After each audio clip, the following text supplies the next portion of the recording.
Naka one-on-one ko kanina si Rian Ramos sa gitna ng kontrobersya sa kanila ng ex-boyfriend niyang si DJ Mo Twister. Ikinwento ng aktres kung paano sila nauwi sa isang unhealthy relationship. Watch this. Kwento ni Rian, 16 years old lang daw siya nang makilala ang then 29-year-old na si DJ Mo Twister sa isang event. Paglalarawan niya kay Mo, nice, smart, and funny daw ito.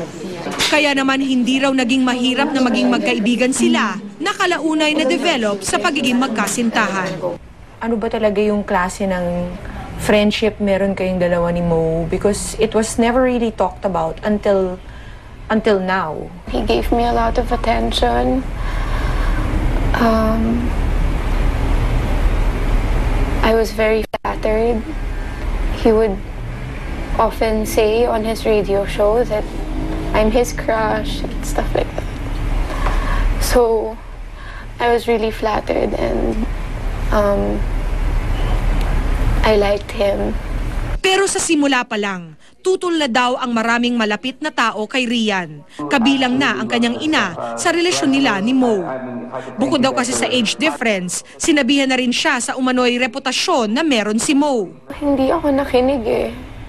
Because I just really liked him and I guess I was being blind.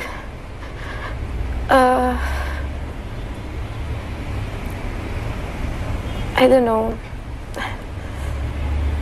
You learn your lesson after naman eh. Ayon kay Rian, nagsimula raw kasing magbago itong si Mo nang magkasintahan na sila. Later on when we became boyfriend-girlfriend, many things changed. And I came to know him in a completely different way.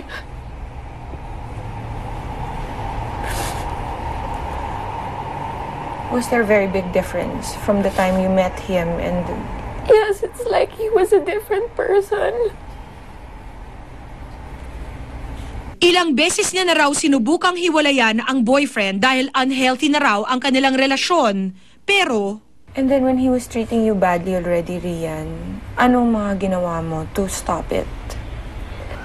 Every time that I would try to break up, he would get really mad or he'll threaten me.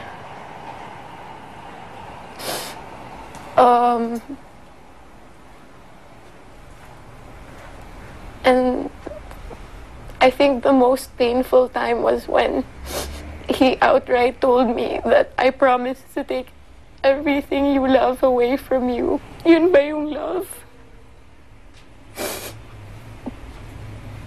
Tatakutin ka ng tao.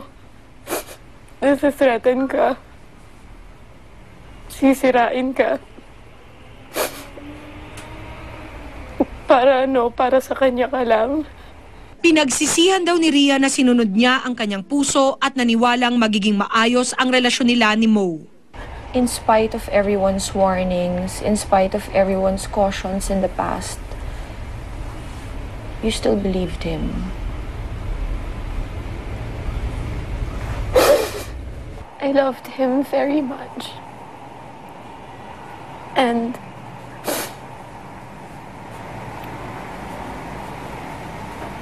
I thought I was doing the right thing. I was just, I don't know, I was blind. I didn't know. I didn't know naman any better. I was so young when I met him. I just fell in love. And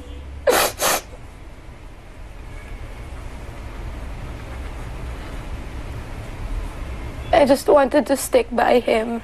Sa lahat ng ito, biggest lesson daw ni Rian ang magtiwala sa mga payo ng kanyang pamilya. I should have listened to my parents. I should have listened to my family.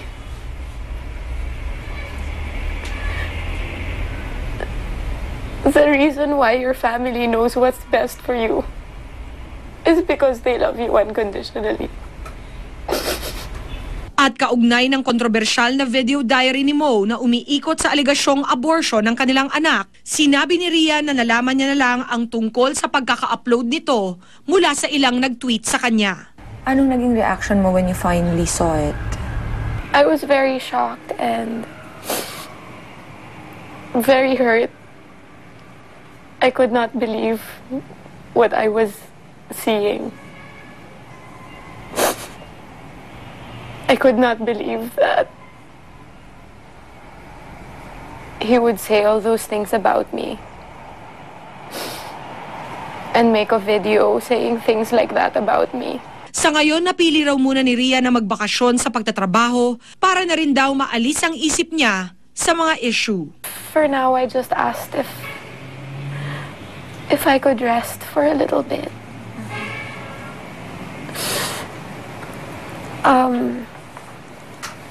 I've just needed some time just away to spend with my family.